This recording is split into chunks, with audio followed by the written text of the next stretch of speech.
un grupo muy heterocompleta, es aquella que les pongo en pantalla y que en realidad le llama alcaloide a aquellos compuestos nitrogenados que no son clasificados, no son incluidos como péptidos, aminoácidos no proteicos, aminas, glicósidos cianogénicos, glucosinolatos, cofactores, fitohormonas o metabolitos primarios, como por ejemplo veíamos las bases púricas y pirimídicas ayer. Es decir, que los alcaloides son compuestos de base nitrogenada producto del metabolismo secundario de la planta. Y están relacionados con defensa a ataque de insectos, básicamente de insectos que ya sea del tipo de herbívoros o herbivoría, aquellos que mastican, que muerden, o también de insectos chupadores, como pueden ser pulgones, pueden ser cochinillas, etc. Y también ante el ataque de algunos microorganismos patógenos, como vamos a ver a continuación.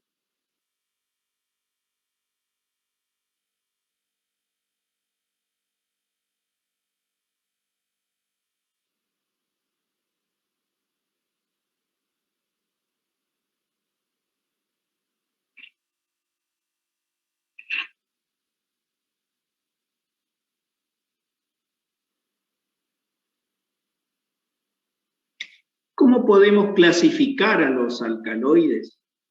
Bueno, en base a su origen o a su síntesis,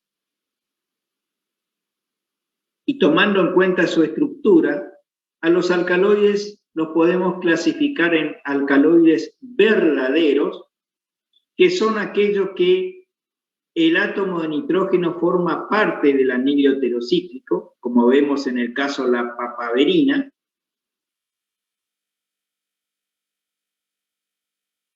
y biosintéticamente su origen biosintético es a través de aminoácidos, es decir, que los aminoácidos son los precursores de alcaloides verdaderos. Ahora vamos a ver qué aminoácidos actúan como precursores.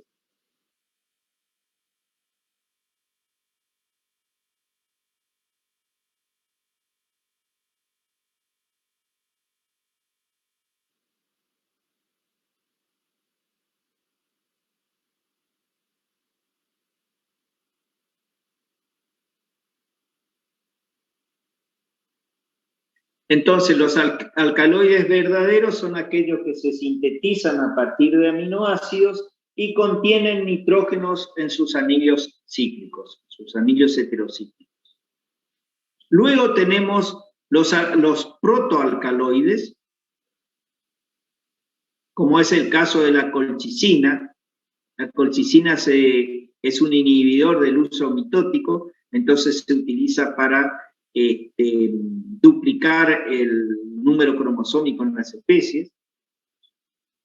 Los protoalcaloides son aminas simples, como lo que estamos viendo aquí en pantalla, en la cual el átomo de nitrógeno obviamente no forma parte de la estructura cíclica, a diferencia de los alcaloides verdaderos, en el cual la estructura cíclica correspondía a un heterocíclico, es decir, que el nitrógeno formaba parte de ese anillo.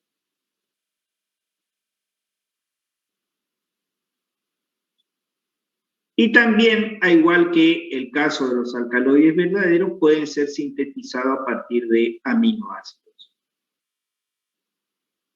Entonces ya tenemos una primer diferencia entre alcaloides verdaderos y protoalcaloides.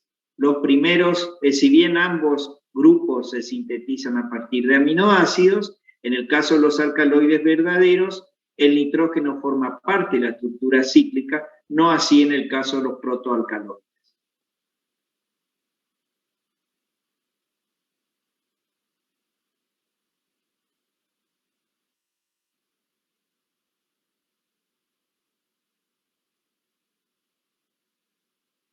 Luego tenemos los pseudoalcaloides, en los cuales si bien el nitrógeno forma parte del anillo heterocíclico, estos no se sintetizan a partir de aminoácidos. Esa es la diferencia con los alcaloides verdaderos.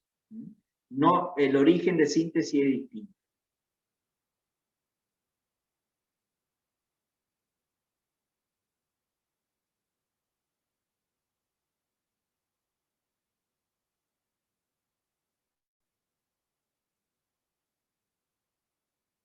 Como ejemplo tenemos la coniina. Ya vamos a ver distintos ejemplos de alcaloides y vamos a hacer referencia a ellos. Profe, ¿Sí?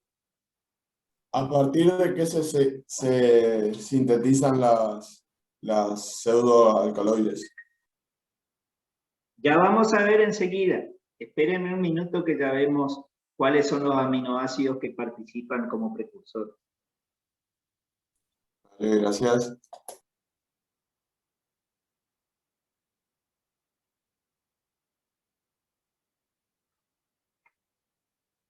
Y por último, tenemos a los alcaloides imperfectos, que estos alcaloides directamente derivan de las bases púricas o de las purinas que veíamos ayer, como es el caso de la cafeína, pero se lo incluye dentro de los alcaloides por su acción sobre el sistema nervioso central.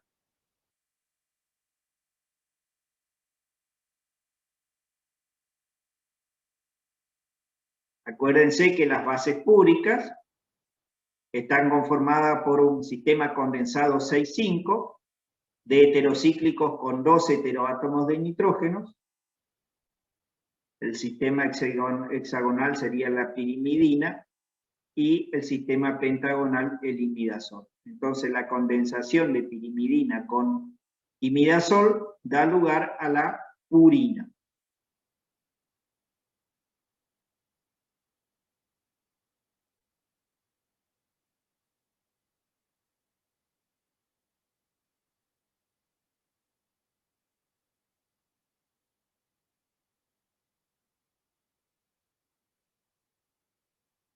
¿Podemos seguir?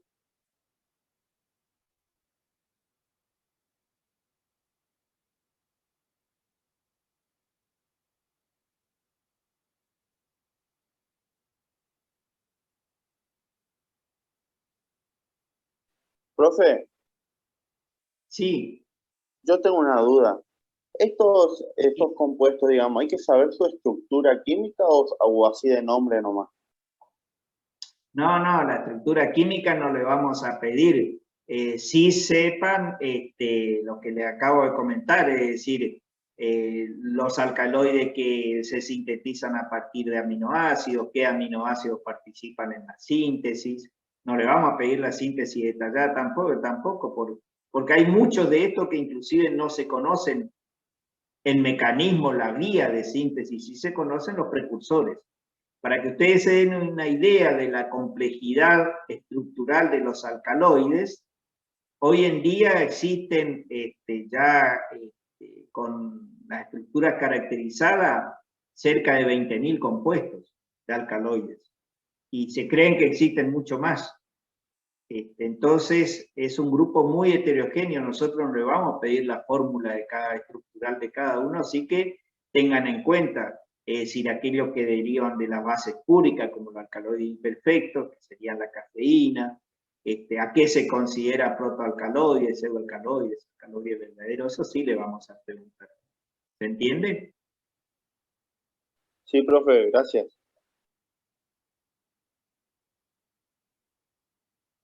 ¿Podemos seguir o están anotando? Sí, profe, siga. Bueno.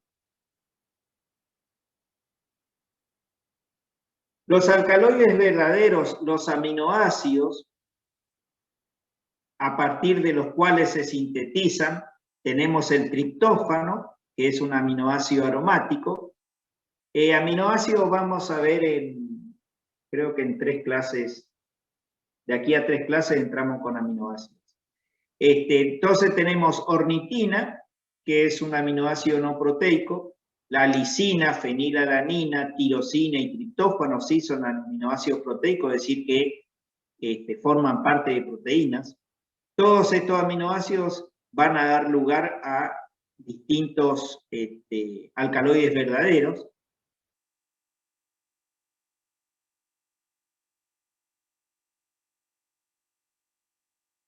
Por ahora tomen los nombres de los aminoácidos, después vamos a verlo en detalle, cuando lleguemos a aminoácidos y proteínas.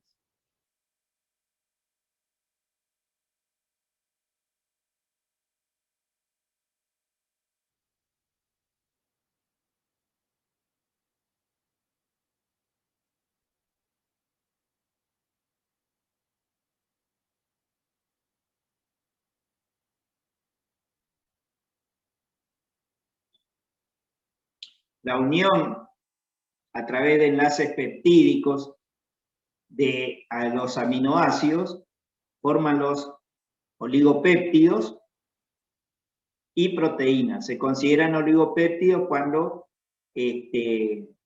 por hidrólisis dan hasta 50 unidades de aminoácidos, ¿sí? Y cuando contienen más de 50 aminoácidos ya se consideran proteínas.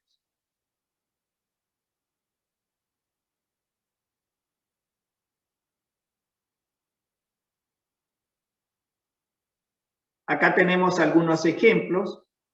La ornitina también puede ser la arginina. Son precursores de alcaloides del tropano, alcaloides pirrolidínicos, alcaloides pirrolisidínicos. El aminoácido lisina da lugar a los alcaloides quinosilidínicos, pirrolidínicos y piperidínicos. El triptófano va a dar lugar a los alcaloides del grupo del indol, alcaloides presentes en el cornezuelo del centeno y otros alcaloides complejos. La tirosina, el aminoácido tirosina, va a dar lugar a alcaloides del opio. Y la fenilalanina, otro compuesto aromático, va a dar lugar, otro aminoácido aromático, perdón, va a dar lugar a alcaloides feniletil-isopinolínicos. No es para que ustedes memoricen a qué grupo de alcaloide va a dar origen cada aminoácido, es para que tengan en cuenta nada más que estos aminoácidos van a dar, según el aminoácido va a ser el grupo de estructura química que se va a formar.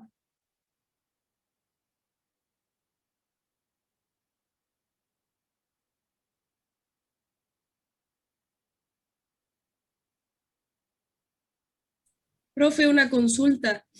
¿Por qué dice ahí ornitina y al lado dice arginina? Es que tanto ornitina como arginina son aminoácidos no proteicos. Se puede formar a partir de la ornitina, pero también de la arginina. Bien, ¿Sí? gracias. Inclusive estos dos aminoácidos también pueden dar lugar a la síntesis de poliamina, ¿se acuerdan?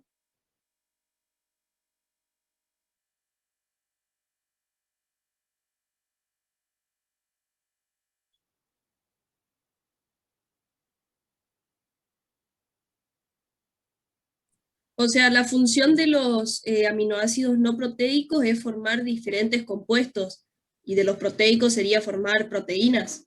No, porque a excepción de estas dos, de ornitina y arginina, todos estos otros aminoácidos son aminoácidos proteicos, dan lugar a proteínas, ¿sí? Nada más que inclusive cuando nosotros veamos las rutas metabólicas, en la última parte del programa, por ejemplo, los intermediarios del ciclo de Krebs, que son todo ácido tricarboxílico, no solo actúan en la ruta metabólica del ciclo de Krebs, sino que a partir de ellos también se pueden sintetizar varios de los aminoácidos que estamos viendo, ¿sí?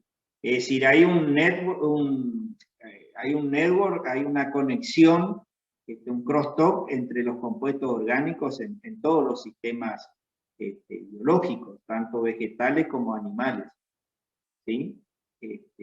Pero es decir, no solamente no porque sean no proteicos, o que sean proteicos, perdón, van a dar origen solamente a proteínas. También cumplen otras funciones. ¿Sí? ¿Se entiende? Sí, perfecto, profe, gracias. ¿Podemos seguir?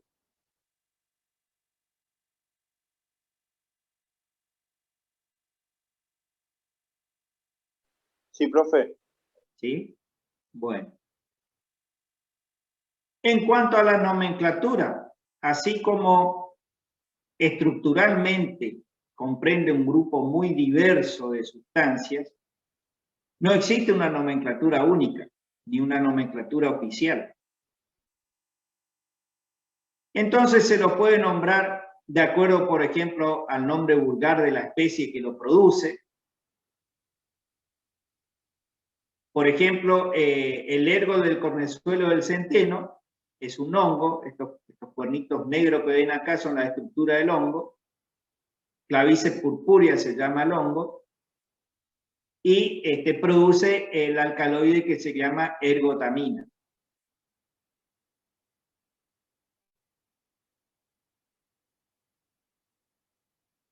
También se lo puede llamar de acuerdo al género a partir del cual se obtuvo o se obtiene el alcaloide, por ejemplo, a partir del género papaver de la amapola, Papaver somniferum, se obtiene la papaverina.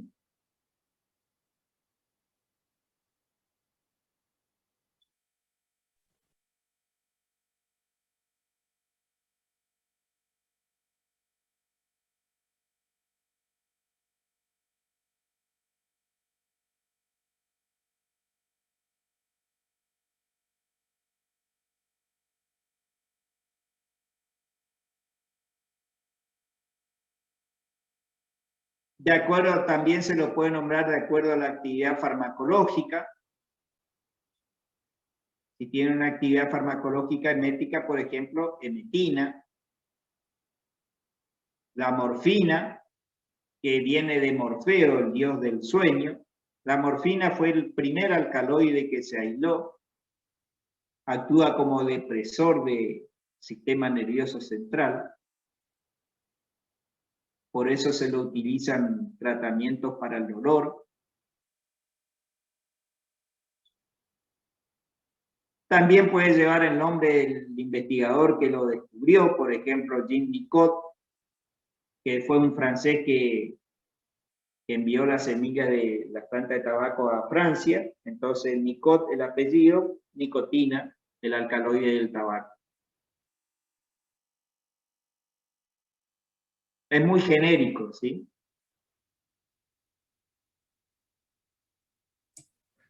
Profe, una consulta. ¿La papaverina y la morfina, ambos provienen de la amapola? La morfina puede sacarse la amapola, sí. La papaverina también, o sea, pero Sí. son diferentes Sí. alcaloides. Son diferentes alcaloides, exactamente. Gracias. ¿Y cuáles son las ¿Cuáles son las características generales entonces de los alcaloides? Como le decía al inicio de la clase, son compuestos orgánicos sintetizados por las plantas, por eso de origen vegetal.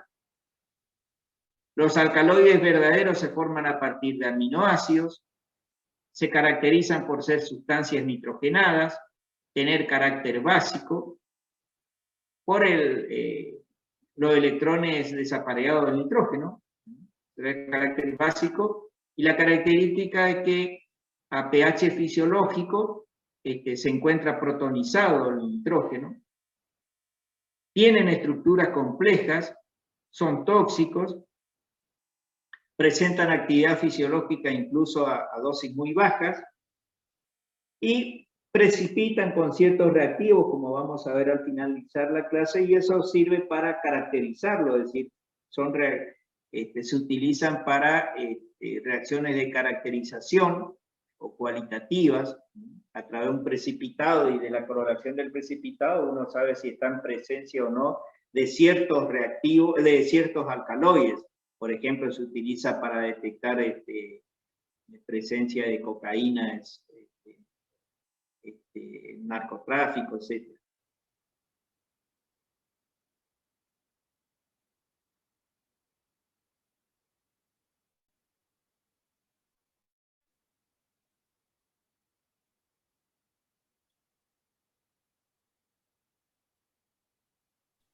Profe, ¿Sí le escucho? disculpe, les pregunto, ¿los polvos proteicos también pueden ser alcaloides? ¿La creatina o, por ejemplo, la creatina puede ser? No le entendí su pregunta. ¿Los qué proteicos me dijo? Los polvos, los suplementos, la creatina, por Los ejemplo. suplementos proteicos, no, a no ser que tengan impureza de alcaloides. Ah, ok. Ok. ¿Me entiendes? Si tienen impureza, sí, pero decir como suplemento proteico, no. Ah, ok. A no ser que en la formulación venga incluido cierto alcaloide, es decir, eso que, sobre todo lo que limitan la fatiga, etcétera, etcétera. Pero decir como suplemento proteico como tal, ¿no? ¿Se entiende? Sí, sí, yo le preguntaba por la terminación, profe. Ah, Por eso. ¿podemos seguir?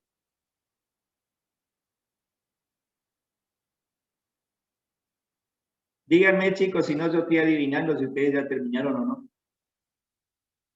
Sí, profesor. ¿Sí? La distribución de los alcaloides se encuentra tanto en organismos inferiores como superiores. Raramente se encuentran bacterias, por ejemplo, en la bacteria Pseudomonas aeruginosa, que se encuentra un alcaloide que recibe el nombre de piocejanina. Es decir, es muy raro que las bacterias sinteticen alcaloides, creo que es el único caso que se conoce. Varios hongos sí sintetizan alcaloides, entre ellos tenemos Clavice purpurea, que produce el cornezuelo del centeno. Y en las plantas superiores tenemos tanto en gimnospermas como angiospermas, mayoritariamente en angiospermas. En las gimnospermas tenemos nefedra, los alcaloides de la efedrina.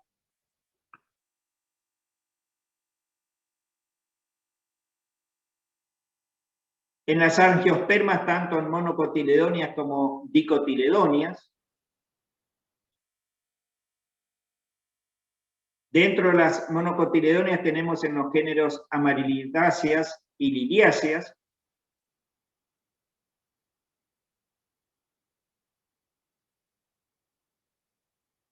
Y dentro de las solanáceas tenemos, dentro de las dicotiledonias, perdón, tenemos en la familia solanáceas, papaveráceas, rubiáceas, apocináceas y otras. Por ejemplo, dentro de la apocinácea tenemos Cataranthus roseus.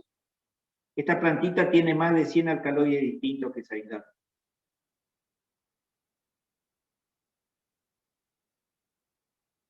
¿Esa es la vinca, profesor, o no? Exacto. Sí, sí, ¿la conocen?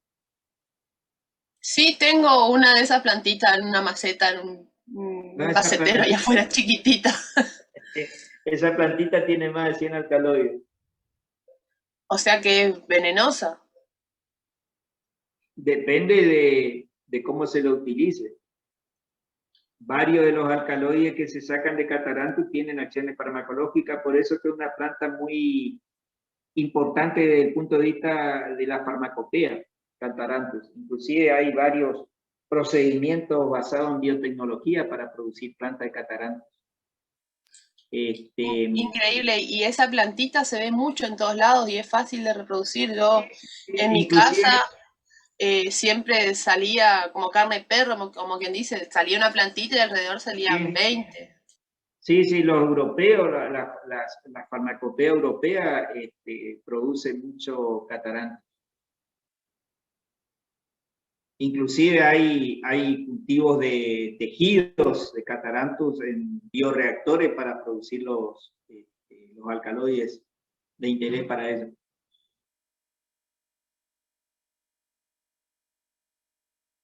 ¿Podemos seguir? Sí, profesor. Hablemos un poquito, decirnos, los alcaloides, ustedes ya se habrán dado cuenta que la clase la estoy orientando más desde el punto de vista de producción de la planta que desde el punto de vista medicinal, es decir, de acción farmacológica. Dado que nosotros vamos a ser agrónomos, entonces lo veo desde la planta, digamos, no desde la medicina. Desde la medicina hago algunos comentarios para que ustedes ubiquen la acción farmacológica nada más. Y en ese contexto, hablemos de biosíntesis, traslado y almacenamiento de los alcaloides en la planta. Se sintetizan en el citosol, en retículo endoplasmático, también en cloroplastos, en mitocondrias, y son almacenados en las vacuolas, en idioblastos. Idioblastos son una suerte de orgánulos que sirven de almacenamiento, también en vesículas, y generalmente esto sucede en tejidos jóvenes que pueden ser de raíces, cortezas, flores, semillas.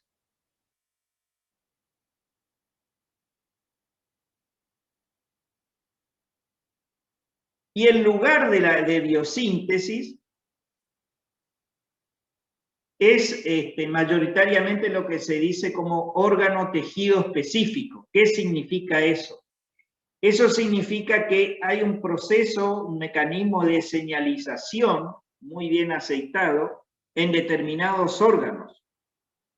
Por eso dificulta el momento de industrialización, de producción industrial de estos compuestos, porque, por ejemplo, si se busca sintetizar alcaloide a partir del cultivo de células aisladas, como esas células no están en el contexto de un órgano, por ejemplo de raíces, sino que son células aisladas que crecen continuamente en medios líquidos, en bioreactores, entonces como no tienen su mecanismo de señalización, la célula no sintetiza el alcaloide.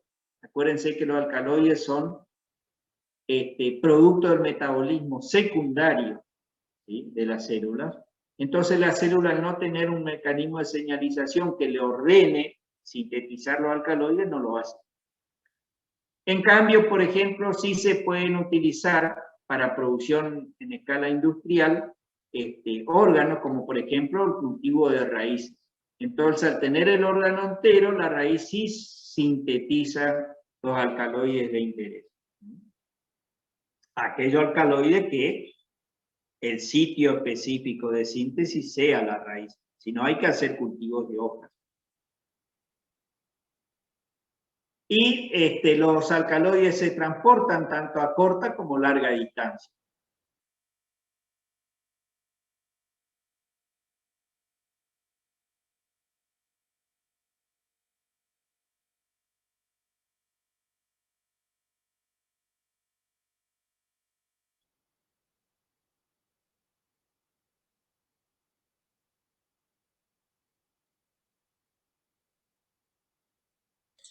Profesor, ¿Sí? una de las plantas que estaba, una de las familias que estaba en el cuadro que usted había dicho, eran las verbenáceas que tenían, ¿o no?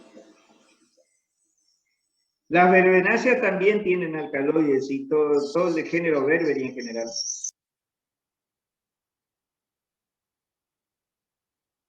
No, yo le pregunto porque no sé si es bueno o no consumir las hojas de esas plantas. Yo, por ejemplo, consumo la salvia en el mate, pero ya porque es costumbre de mi familia, mi abuela me daba cuando me dolía la cabeza, la panza, no hace mal, digamos, consumir eso, ¿no?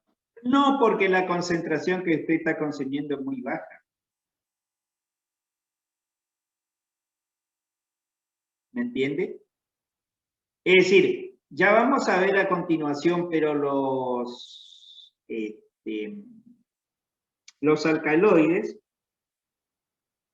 la mayoría de las plantas producen alcaloides para su sistema de defensa, sobre todo contra herbívoros. Nada más que las plantas de las cuales se extraen alcaloides de uso ya sea medicinal, son plantas que contienen ciertos alcaloides con acciones farmacológicas en cantidades que van inclusive hasta un 15% del peso seco del órgano. Las plantas habituales que no se utilizan prácticamente para la extracción de alcaloides son plantas que tienen a veces en el orden de micromolar la concentración de alcaloides. Y en ese contexto le sirve a la planta para la defensa ante herbívoros, pero la acción farmacológica en el ser humano es mínima o inexistente por la concentración que tiene esa planta. A no ser que usted utilice sistemas de extracción, ya sea por destilación, lo que sea, por arrastre de vapor y concentre el producto, si usted hace un té simplemente de una ramita, eso no está ingiriendo prácticamente nada. No sé si me iba apuntado a eso. Sí. Total, está muy bien, gracias. Profe, ¿podría repetir lo de sitio de biosíntesis? Sí. La biosíntesis de los alcaloides se suscitan o requieren de un órgano específico. ¿Por qué? Porque generalmente en esos órganos, a nivel de membrana, se van a encontrar los receptores de señales, que pueden ser azúcar o pueden ser proteínas, ya vamos a ver cuando lleguemos a membrana, que disparan la señal para que se activen los genes que participan o codifican las enzimas que van a tomar parte de la ruta biosintética de estos alcaloides. Es decir, si uno, por ejemplo, hace un cultivo de células, ¿cómo se hace un cultivo de células? Ya sea de raíz o de hojas, es decir, independientemente del órgano, se sacan fragmentos de órgano, supónganse, qué sé yo, pedacitos de 3 por 5 milímetros de hoja, eso se lo lleva a un medio de cultivo rico en auxinas, en hormonas auxinas, que lo que hacen es inducir la proliferación, la división de células, de tal manera que se obtiene una masa de células indiferenciadas que no están formando parte de un órgano, que reciben el nombre de calios, cultivo de calios. Una vez que se obtiene eso en medio sólidos, semisólidos, luego se los lleva al medio líquido para obtener la suspensión celular. Esas células se hacen crecer en medios líquidos. Puede ser en bioreactores, a gran escala. Pero una vez que se obtuvo esas células aisladas, fuera del órgano, llamémosle así, son incapaces de sintetizar el alcaloide. ¿Por qué? Porque se vio alterado su mecanismo de señalización. No hay quien le imparta la orden de que sintetice alcaloides. No sé si me explico. Por eso es necesario, para producir en forma industrial alcaloides, que se realiza a partir de órganos, ya sea de hoja o de raíces, para que se encuentren los receptores de señales y emitan la señal que exprese los genes que codifican para las enzimas que están involucradas en la ruta de síntesis de esos alcaloides. ¿Me explico? ¿Se entendió? Sí, profe, gracias. Bueno, Profe, sí, es decir que va a haber, por ejemplo, alcaloides que se sintetizan en hojas, en otro lado, en otro alcaloide en tallos, así sería sí, ahora esta ya consigna. ahora ya vamos a ver unos ejemplos a continuación, ¿sí? Pero lo que quiero sí aclararle es que la producción de alcaloides, usted lo puede hacer de distintas maneras. Puede hacer cultivando la planta, con lo que sucede, por ejemplo, con cocaínas.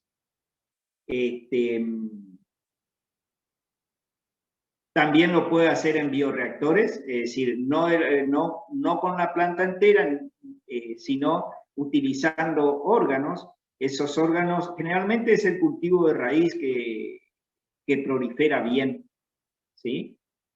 En cultivos de hoja, la hoja aislada no sirve, sino que hay que hacer a través del cultivo de brote, es decir, se necesita tallo y hoja. Y es un poco más complicado eso, llevarlo a bioreactores, sobre todo por la limitante del uso. Pero es decir, a partir de cultivo aislado también se puede producir alcaloides. Los alcaloides, es decir, el 25% aproximadamente se calcula de los compuestos que se utilizan actualmente en la farmacopea, es decir, que tienen acciones farmacológicas, el 25% en la medicina humana provienen de alcaloides sintetizados por plantas. Ciertos alcaloides, cuando su estructura no es muy complicada, pueden ser sintetizados artificialmente, ¿sí? Pero aquellos que tienen estructuras muy complejas no queda otra que extraerlo de las plantas o producirlo en in vitro a través de bioreactores, a partir del cultivo aislado de órganos, ¿sí? No de células aisladas, sino de órganos. ¿Se entiende, chicos? Sí, profe.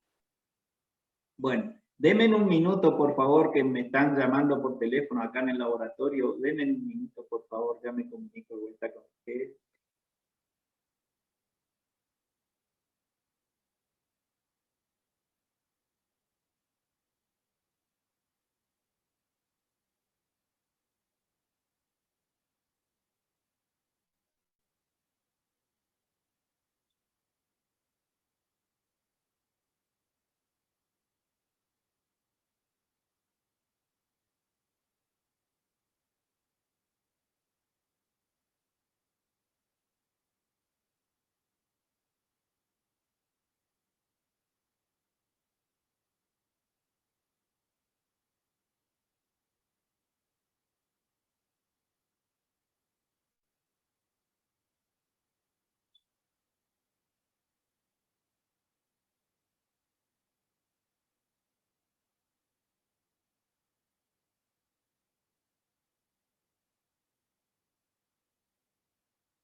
Bien, disculpen, chicos. Continuamos.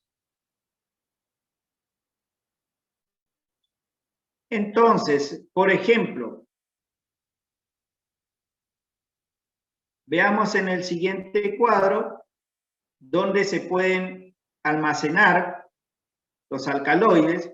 Por ejemplo, en las vacuolas de las hojas tenemos toda esta serie de alcaloides, incluido la nicotina.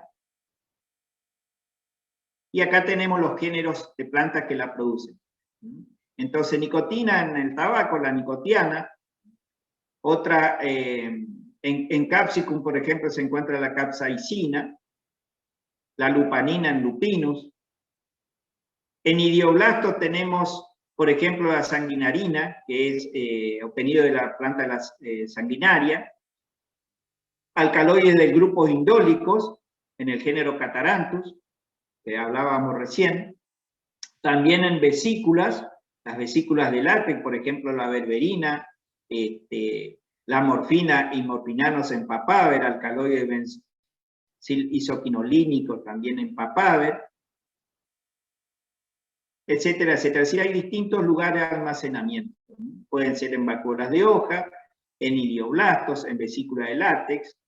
No puse acá raíces, pero sí podemos acudir a esta tabla para ver los sitios de biosíntesis, en qué órganos se producen. Por ejemplo, la nicotina se produce en hoja, la senecionina, alcaloides del tropano, la emetina, la sanguinaria se producen en raíces, las beta-laínas se producen tanto en raíces como en brotes de tallo, la quinina es exclusiva de la corteza de tallo, la berberina también se encuentra tanto en tallo como en corteza de raíz, la cafeína, que es derivada de la purina, se encuentra en los tejidos verdes, por ejemplo en el café, que también lo produce el grano, se almacena, perdón, en grano.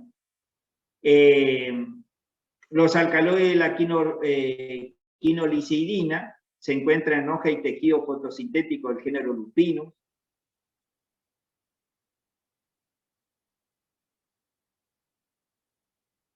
Es decir, es muy heterogéneo, pero la función en plantas son siempre las mismas, es decir, puede ser defensa contra ataques de herbívoros, defensa contra ataques de microorganismos patógenos, también sirven como sustancias alelopáticas en ciertas especies de plantas.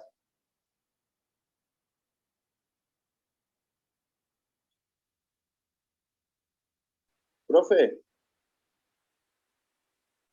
Sí. el otro día vi un programa en la televisión, estaban a la mañana, estaban cocinando no sé qué, y salta uno y dice que la hierba tiene más cafeína que la planta de café. ¿Es cierto eso, profe? No. Mire, la yerba mate en hojas tiene aproximadamente entre 0,8 y 1,2% de cafeína. El café en grano puede llegar en extremo a 1,4%, es decir, que son muy parecidos. Y el té, el que mayor contenido de cafeína tiene, el té en hoja, puede llegar hasta el 5% de cafeína. Es decir, la otra que, qué sé yo, la cafeína piensan que es el alcaloide del café, después la mateína del mate, la teofilina del té, es todo lo mismo, es todo cafeína con base purínica, ¿sí?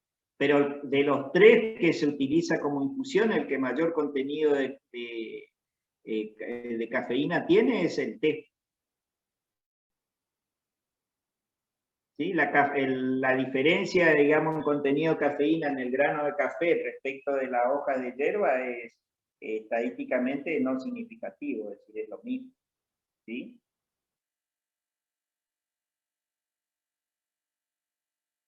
¿A eso iba apuntada su pregunta? Gracias, profe. Entonces le voy a poner té al mate para tener un poco más energía. Bueno, un para arriba. La localización en las plantas, entonces, podemos encontrar en semillas, como el caso de la teobromina, que se encuentra en el cacao.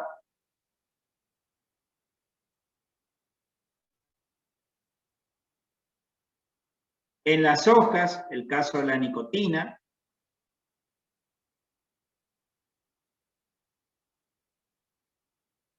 O el caso de la cocaína también.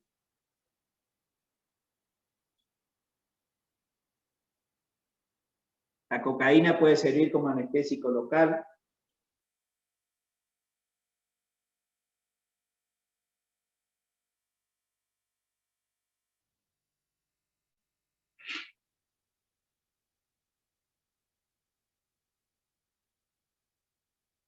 Puede encontrarse en rizomas.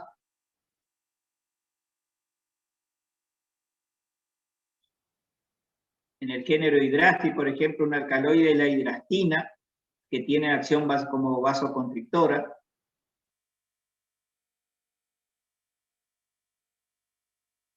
La efedra que se encuentra en las plantas de efedra, en las unidades son los ápices, ¿sí? O brote o parte apical de un órgano, ¿sí? En las ápices, en las puntas de las raíces, llamémosle así en castellano, en el género de efedra se encuentra un alcaloide que se llama efedrina, que se utiliza como estimulante y como broncodilatador. También puede encontrarse en el látex de opio, que el alcaloide es morfina, tiene una acción analgésica.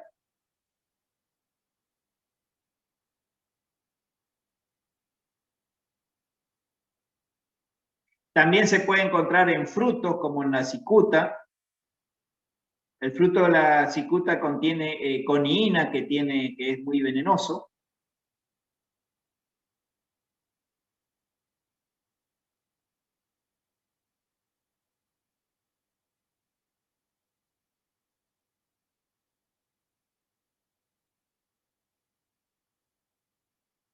¿La cicuta se usaba en la antigüedad, profesor, como remedio o como veneno? Como veneno. Hay muchos casos en la historia de envenenamiento con cicuta.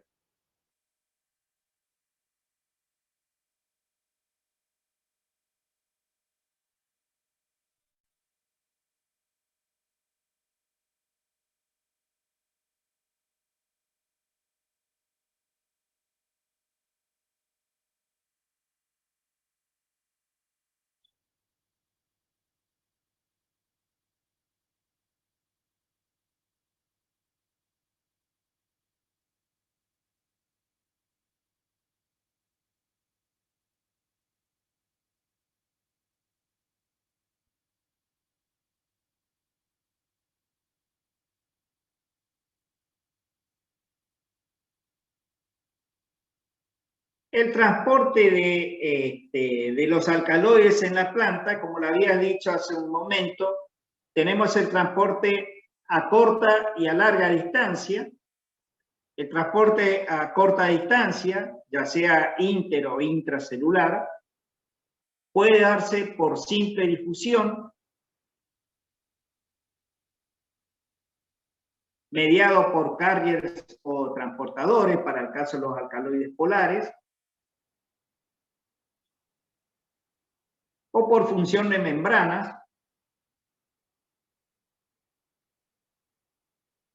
mientras que el transporte a larga distancia puede suscitarse tanto a nivel de floema como de xilema. Y acá tienen los ejemplos de cada uno de ellos. No pretendo que ustedes memoricen qué alcaloides se transportan por floema o por xilema, sino que sepan que el transporte a corta distancia, es decir, intra o intercelular, de acuerdo al tipo de alcaloide, si es polar o no, puede darse por simple difusión, mediado por transportadores o bien a través de fusión de membranas. Y el transporte a larga distancia se da tanto en floema como en xilema. Con eso es suficiente. Profesor, ¿y el tipo de transporte en qué influye en el tipo de alcaloide? O sea, ¿qué cambia cuando se diferencia el tipo de transporte? ¿Qué es lo importante del transporte? Más que nada tiene que ver con el lugar de síntesis, es decir, si se sintetizan raíces, va a requerir ser transportado por xilema para poder llegar a parte aérea. ¿Sí? En cambio, si se sintetizan las hojas y lo que necesita es una defensa en raíces contra insectos que se encuentran en rizósfera, entonces usted tiene que trasladarlo a través del floema hasta las raíces. ¿Sí? ¿Se entiende?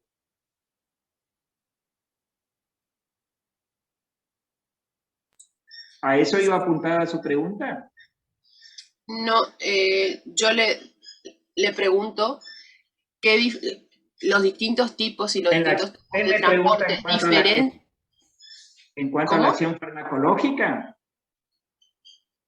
No sé no sé si a la acción farmacológica o cuál es la diferenciación de acuerdo al tipo de transporte, si se diferencian los alcaloides, si algunos son más fuertes, algunos son más suaves, no sé, algún tipo de diferencia de acuerdo al No, eso transporte. no tiene, es decir, no, el transporte no está relacionado con su, con su acción farmacológica, digamos. El transporte únicamente el transporte se relaciona con el lugar de síntesis y el lugar de acumulación del alcaloide. Y el lugar de acumulación del alcaloide o almacenamiento va a tener que ver a qué tipo de o a qué barrera sanitaria está atendiendo, es decir, si es un ataque se sintetiza debido a una señalización de ataque de herbívoro en parte aéreo o mesófora en parte radicular. ¿Me entiende? Es decir, los lugares de síntesis no siempre coinciden con el lugar de almacenamiento del alcaloide. Y en base al lugar de almacenamiento del alcaloide, va a utilizar ya sea vía floemática o vía cinemática. Sí, entiendo, profesor, gracias. No, por nada, pero no tiene nada que ver con la acción farmacológica, digamos, no influye sobre la acción farmacológica. Si era esa su pregunta. Sí, sí, más o menos. Sí, no, yo quería saber si daba alguna característica especial el tipo de transporte, nada más.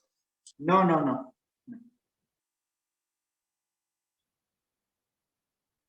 Entonces, acá tienen en detalle las funciones en los vegetales. Recuerden que son productos del metabolismo secundario de los vegetales, de las plantas. En ciertos casos, la bibliografía dice que pueden actuar como reguladores del crecimiento, pero si en realidad no es tan así. Pueden actuar en el contexto de señalización de reguladores del crecimiento, pero no son reguladores del crecimiento. ¿Sí? Las hormonas o reguladores del crecimiento que actúan en la ampliación de la señal como mensajeros secundarios en ataque de herbívoro son los ácidos jasmónicos o jasmonatos. Y en ataque de microorganismos patógenos, la fitohormona que actúa es el ácido salicílico. El de la vallaspirina es el ácido acetil salicílico, ¿sí? ¿Se ubican? Bueno, el ácido salicílico o salicilatos cumplen funciones hormonales en las plantas y actúan en todo lo que es el mecanismo de defensa ante ataque de patógenos. Los jasmonatos o el ácido jasmónico, que fue el primero que se descubrió, tiene acciones hormonales similares al salicílico, pero en lugar de estar involucrado en la defensa ante patógenos, está involucrado en la defensa ante ataques de insectos. ¿Se entiende?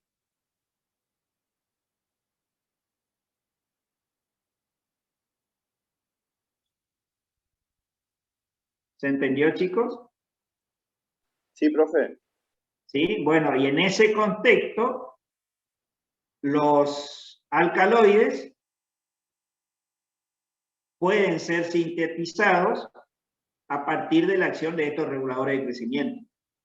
Ahí le completo el contexto, ¿sí?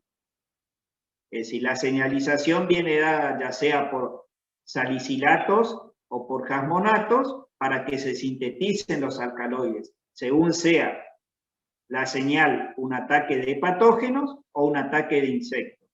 ¿Ahí le quedó más claro? Sí, profe, es decir que de estos reguladores salen los diferentes tipos de alcaloides, entonces. Exacto.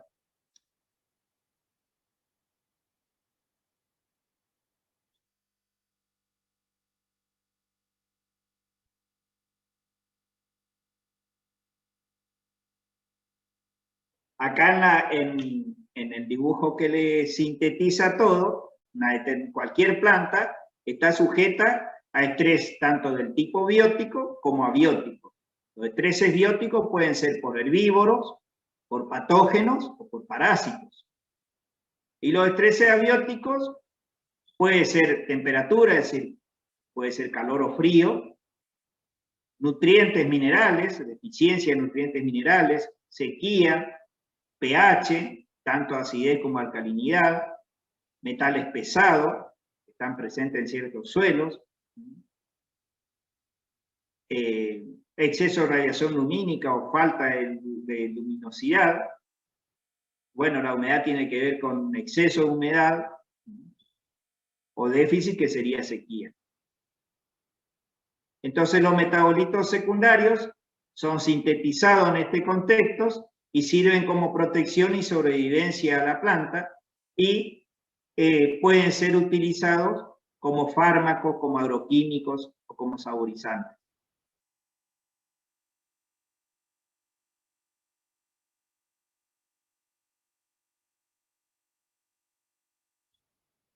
¿Ahí se les aclara un poquito el panorama?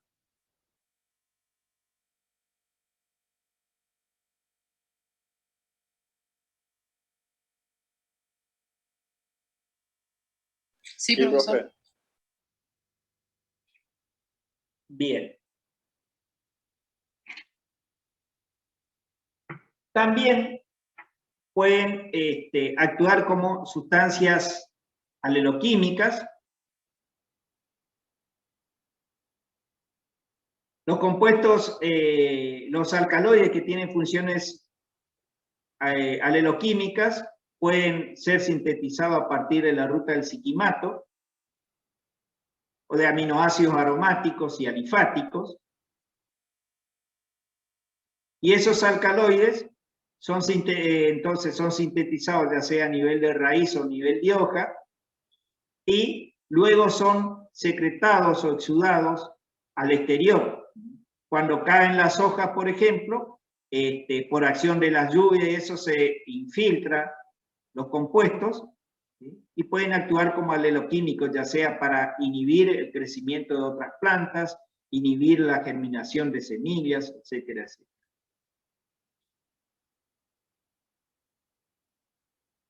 También si son compuestos volátiles, pueden actuar como ya sea atrayentes de insectos benéficos que actúan como en control biológico de otras plagas, o bien para ahuyentar.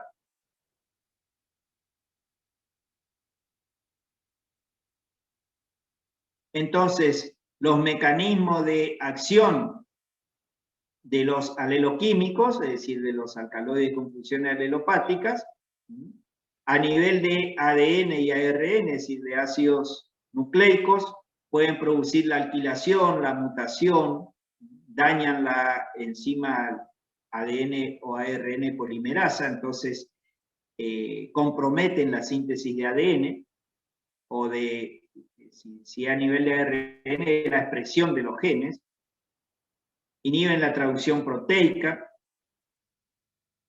A nivel de membranas pueden afectar los transportadores, los carriers, pueden afectar la estabilidad de membranas, los receptores de neurotransmisores. Inhiben la actividad de ciertas enzimas como las hidrolasas, las ciclasas. Es decir, en definitiva, no dejan, no permiten el crecimiento de plantas que puedan actuar como o amenacen como competencia, ¿sí?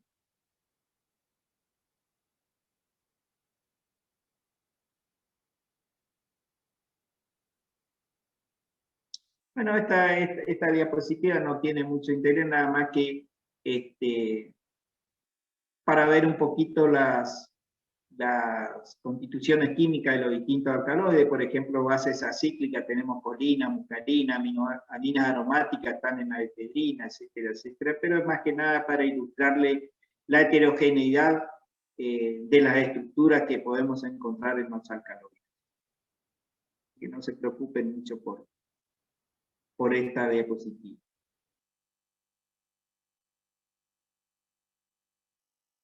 Algunos casos, la efedrina, que es una amina aromática, la fuente es Ephedra vulgaris, esta es la planta de efedra, y la acción farmacológica como psicoestimulante y también actúa como broncodilatador.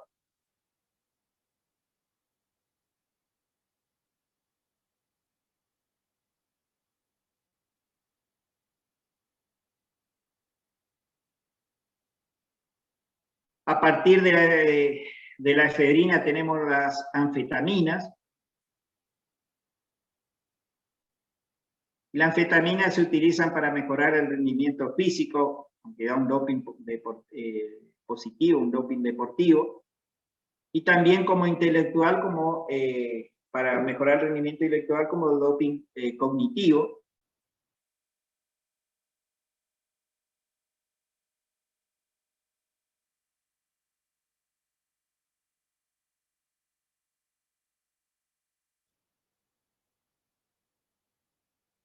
La atropina, que se obtiene de la tropa de belladona. La acción terapéutica es como dilatador de pupilas, anticolinérgico. La cocaína, que a ustedes les va a sonar más. La hoja de coca tiene un 0,8% más o menos de cocaína, aproximadamente. Inhibe el hambre, la sed, el cansancio, por eso en las zonas altas allá del noroeste argentino se acostumbra a mascar la hoja de coca, porque evita el apunamiento que se produce en esa zona. Tiene acción terapéutica como anestésico local, y el abuso de cocaína produce elevación de la autoestima y confianza en uno mismo, excitación. Este efecto dura 30 a 60 minutos, pero el problema es que crea una gran dependencia.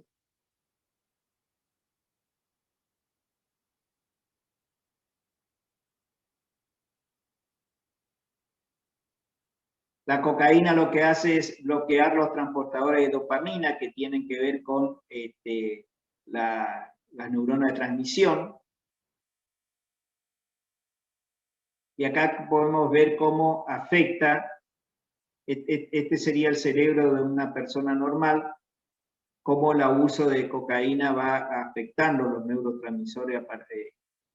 Acá tienen un consumidor de un mes, y acá 4 meses de uso abusivo de la cocaína, cómo altera todos los neurotransmisores.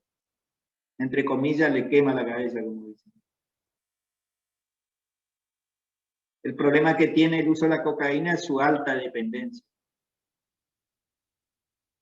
La codeína, que se encuentra en el opio, la acción farmacológica calmante del dolor, la acción terapéutica está indicado contra la tos y también como antidiarreico. Profesor, esa droga venía en un jarabe antes, ¿no es cierto?, para la tos y la prohibieron, ¿puede ser? Sí, se utilizó mucho tiempo como contra la tos. No estoy al tanto si está prohibido, ¿no? Ahí desconozco. Pero es decir, el uso adecuado de los alcaloides es legal, digamos, en medicina humana. No porque sea una fuente de alcaloides se va a prohibir, tienen variado uso, inclusive los que son anestésicos se utilizan mucho en odontología, por ejemplo.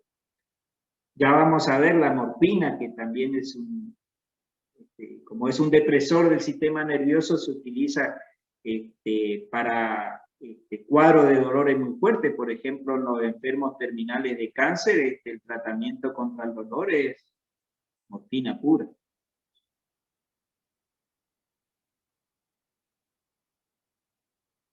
La ergotamina, que es el ácido lisérgico, la fuente es el hongo Claviceps purpurea, actúa como vasoconstrictor. Acá tienen una marca comercial, por ejemplo. La acción terapéutica se utiliza en tratamiento contra la migraña y de forma ilegal se utiliza como precursor del ácido lisérgico, que es un alucinógeno potente. Acá tenemos el ácido lisérgico. Acción farmacológica induce estados alterados de conciencia comparables a estados esquizofrénicos. Se utiliza en bajas dosis en tratamiento contra la migraña.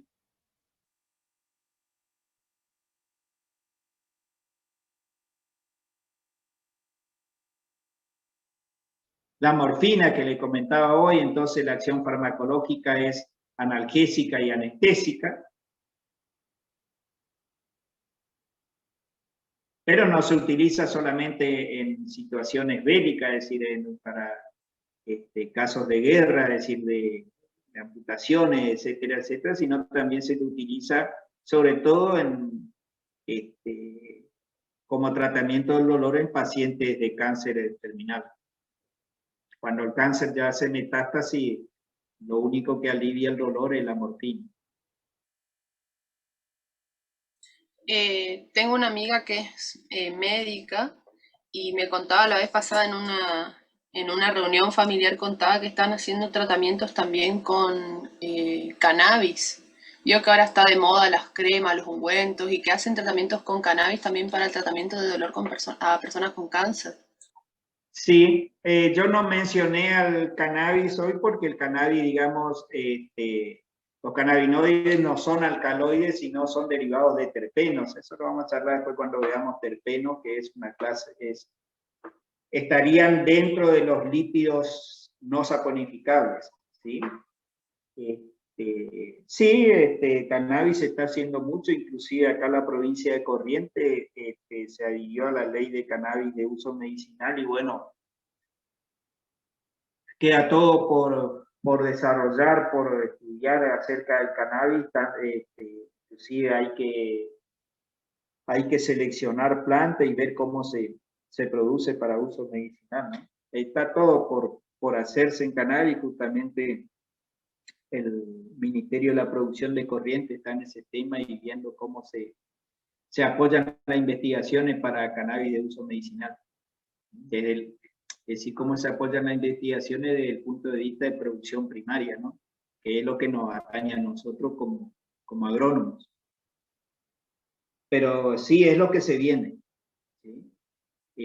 Yo tuve una experiencia lamentablemente fea para mí porque mi madre murió de un cáncer muy feo que hizo metástasis y bueno, sus últimos días era a base de morfina inyectable, no quedaba otra.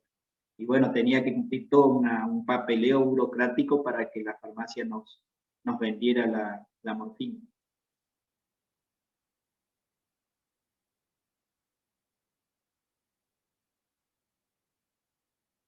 La nicotina, que se encuentra en las hojas del tabaco, la acción farmacológica es estimulante, pero se puede utilizar como insecticida y fungicida. Acá la foto de esta hacen a partir de las colillas del tabaco, pero en realidad es decir, si ustedes, por ejemplo, descargan el contenido de un cigarrillo en un vaso de agua caliente, es decir, 250 centímetros cúbicos, lo dejan reposar toda la noche, al otro día van a encontrar un líquido color marrón, eso lo diluyen en 1 litro de agua y pueden pulverizar sus plantitas, sus rosas, sus naranjos contra ataque de insectos chupadores de pulgones, por ejemplo. Es decir, puede ser utilizado como insecticida también para ciertos hongos.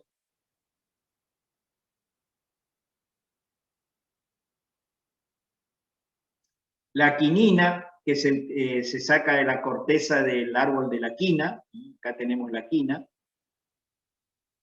actúa como antipirético, se utiliza contra la malaria y tiene también acciones analgésicas. La cafeína, bueno, ya hemos comentado que es derivado de la purina, entonces lo encontramos en la hierba, en el té, en el café. Hace un tiempo atrás, la hierba es Ilex paraguariensis. Hace tiempo atrás una empresa, la empresa Las Marías, sacó al mercado una hierba, una de las variantes de la marca Unión que se llamaba Unión Relax. La Unión Relax tenía 30% de Ilex paraguariensis y 70% de una especie cogenérica de Ilex, es decir, una pariente de la hierba que es la Ilex grumosa. Nosotros, como Laboratorio de Biotecnología, participamos en la producción de esas plantas. Hicimos a través de un sistema de bioreactores para brotes, pudimos clonar las plantas de Ilex grumosa y bueno, se llevaron a campo y esto se hizo una carta de acuerdo de investigación y transferencia tecnológica entre mi laboratorio a través de la facultad y la empresa Las Marías. Fue un lindo proyecto que se hizo. Acá está, esta es la doctora Claudia Luna, es la profesora de silvicultura. Esto cuando era joven, ahora si le dicen le va a decir que está tal cual. Pero bueno, la Ilex grumosa lo que tiene es un bajo contenido de cafeína, tiene saponina igual que la yerba mate, pero tiene un bajo contenido de cafeína en hoja, el 0,2% como máximo el peso seco. Entonces, lo que buscaba la empresa era atender un nicho de mercado en los cuales, buscando la atención de aquellos consumidores de hierba, pero con bajo contenido de cafeína. Profesor, ¿y la Ilex paraguayensis qué porcentaje tiene de cafeína en las hojas normalmente? Entre 0,8 y 1,2%. Y 1,2%. Ahora inclusive estamos seleccionando materiales, seleccionando cultivares con distintos porcentajes de cafeína. Profesor, y otra pregunta. He escuchado en varias ocasiones que hablan de la mateína. ¿Existe la mateína o es solo cafeína? Cafeína, es cafeína.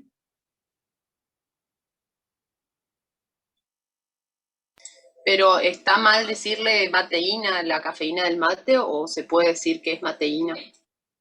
Lo puede decir para identificar que la cafeína se extrae, en ese caso es extraída o proviene de la yerba mate, pero en realidad es cafeína. Es decir, no está mal decirlo, es como que si usted utiliza un nombre trivial. ¿Sí? Ok, gracias.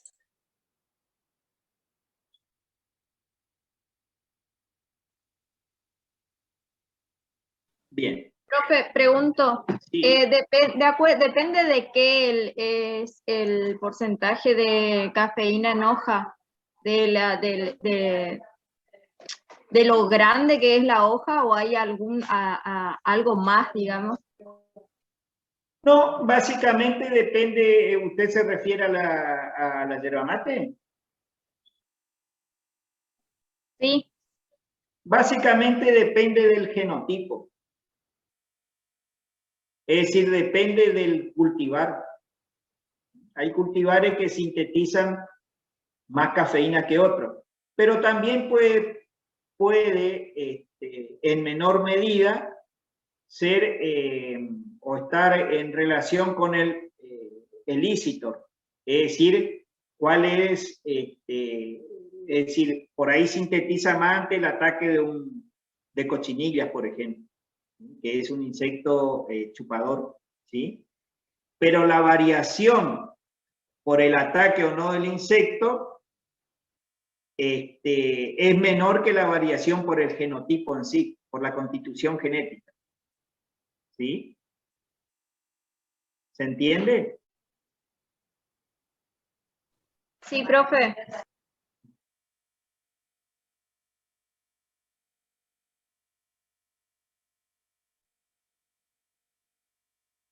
Profesor, una última cosa con respecto a las hierbas. ¿Las hierbas Sí. que son más fuertes y más amargas tienen mayor concentración de cafeína? El sabor amargo, más que definido por la cafeína, está definido por las saponinas. Las saponinas actúan en realidad, es decir, como una suerte de detergente y es la responsable de la espuma que usted observa en el mate. Aquello en mate nuevo cuando sale bien espumoso y uno galardonea por el mate que se mandó un flor de mate porque es espumoso, es mentira, es por el contenido de saponina que tiene. ¿Sí? La saponina dan el sabor amargo. Esa es otra de las ventajas que tiene la y legumosa. La infusión de y legumosa, si usted prepara un mate de y legumosa puro, va a ver que la infusión es mucho más suave y dulzona. Eso es porque si bien tiene la misma saponina que la yerba, también tienen menor concentración. ¿Y la saponina esa qué efecto produce cuando la consumimos? ¿Produce algún efecto o no? No. Si no tiene efectos negativos sobre el ser humano. Hay saponinas que actúan como que afectan los glóbulos rojos. No es el caso de las saponinas presentes en la yerba mate. Ajá, la saponina está en el timbó, no me acuerdo ahora el nombre científico, pero antes se usaba como jabón, ¿no es cierto? Antes, hace muchos años. Porque tiene propiedades como detergente. Gracias. Bueno.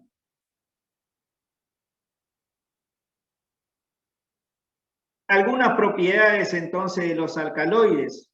Tienen peso molecular que van entre 100 y 900 dependiendo de la complejidad de la estructura.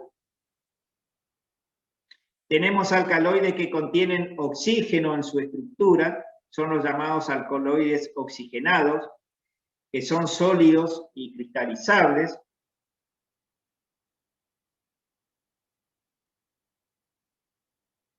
Y tenemos los alcaloides no oxigenados, que son líquidos,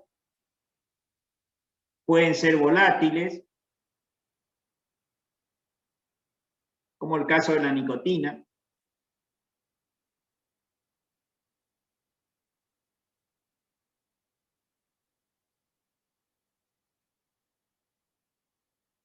Tienen actividad óptica algunos alcaloides. Pueden formar sales con metales pesados, por ejemplo, con mercurio. Tienen carácter básico.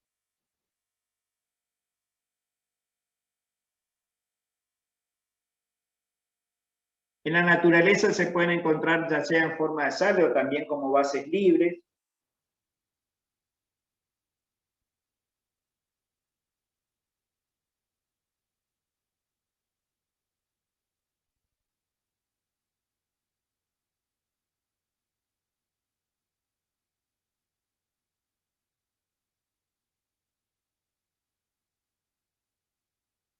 Los alcaloides se pueden identificar a través de distintas reacciones de precipitación que dan un color determinado, de acuerdo al alcaloide. Y en base a ello tenemos distintos reactivos, el reactivo de Mayer, el de Dragendorf, el de Wagner, que dan precipitaciones de color característico. Tenemos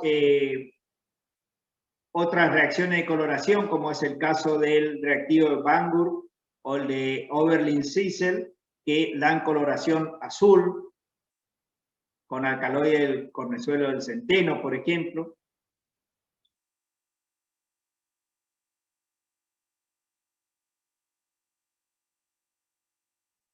Hay reacciones características o específicas, por ejemplo, para el caso de la cocaína,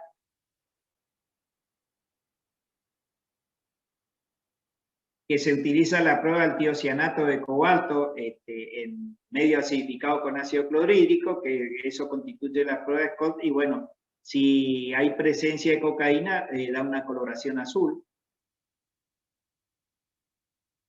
Ponen una gotita y si da color azul, no es, su bolsa no tiene almidón, tiene cocaína, así que de ahí en más todo el proceso judicial y la sombra. Profe. Sí. Por ejemplo, en mi mochila, por ejemplo, me hacen el control y da un color azul y resulta que no es cocaína. Puede ser que por otra cosa o simplemente da azul cuando hay sí o sí cocaína. Si se utiliza el indicador específico para cocaína, que es la prueba de Scott, si le da color azul, es cocaína seguro. Después le pueden hacer un análisis NMR, lo que usted quiera, pero es decir, el análisis cualitativo que le utilizan en el momento es prácticamente definitorio. Después puede hacer generalmente se hace NMR, pero es decir, eso en situaciones muy específicas, pero es determinante el cambio de coloración en la muestra por prueba de Scott. Eso ya es prueba más que suficiente para que a usted le judicialice.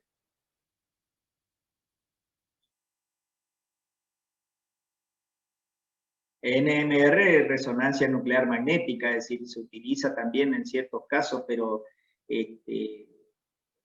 para validar la técnica de la prueba de Scott nada más.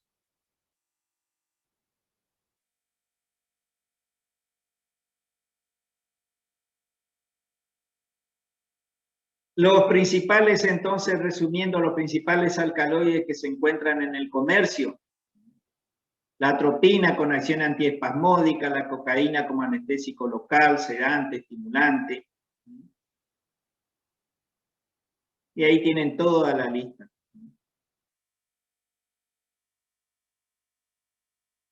Fíjense todas las acciones farmacológicas que se atienden a dosis controlada, ¿verdad?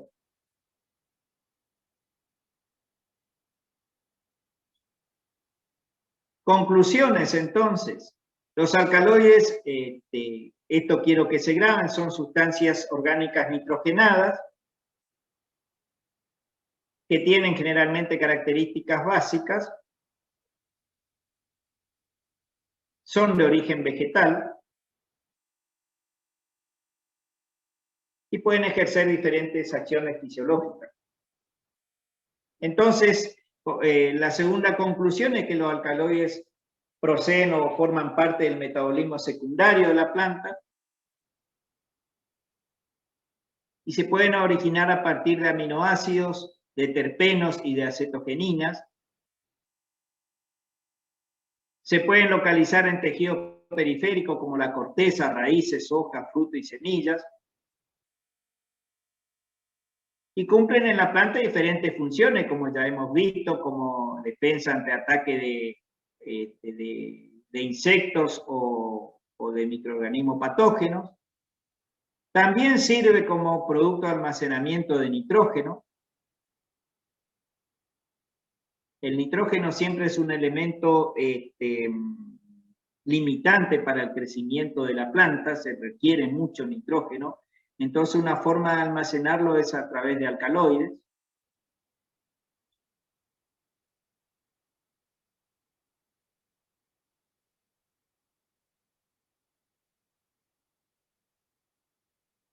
Las propiedades de los alcaloides dependen de la presencia de oxígeno, aquellos que son sólidos cristalizables, o ausencia del mismo, aquellos que son líquidos.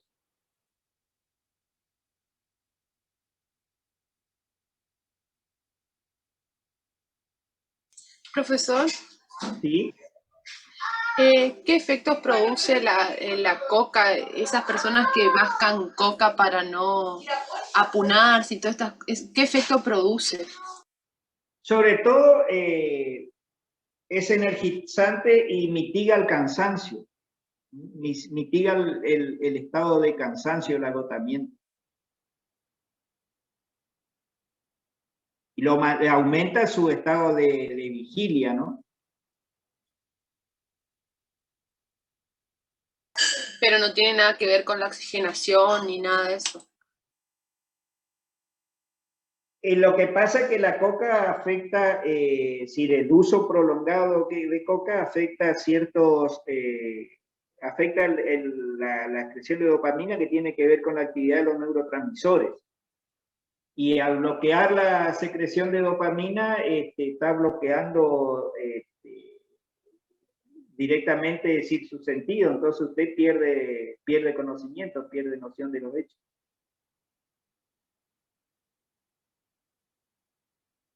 Y tiene, digamos, la contra además de provocar una adicción muy fuerte. Su organismo le pide, digamos, cada vez le pide más.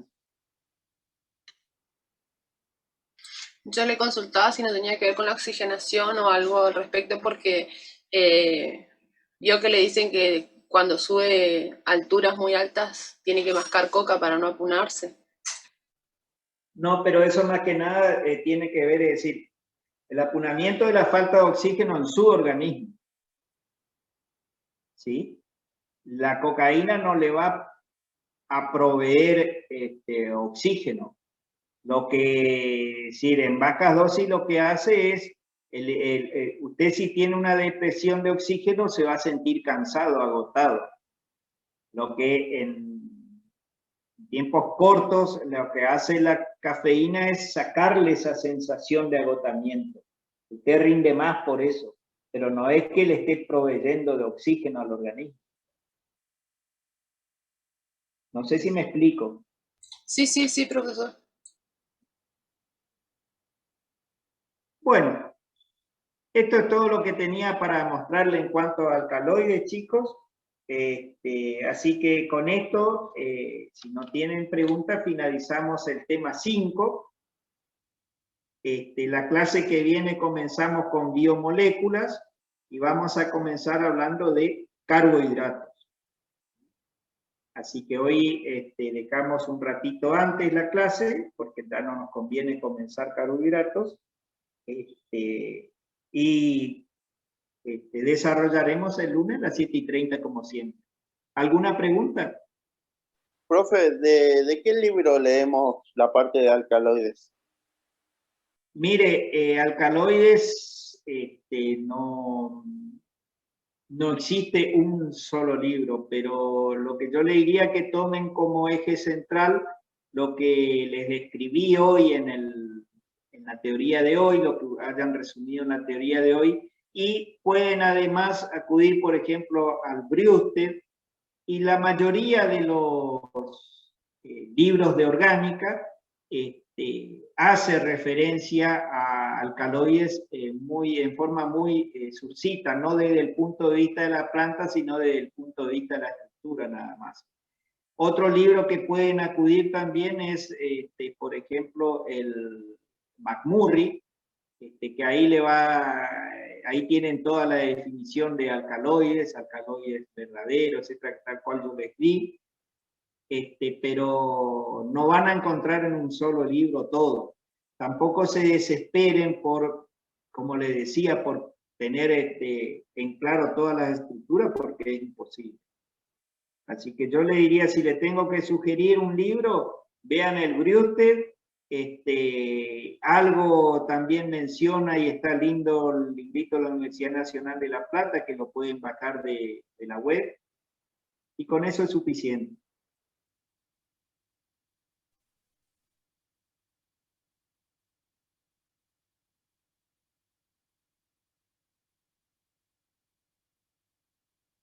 Bueno, si no hay más preguntas, chicos, entonces damos por finalizada la clase de hoy.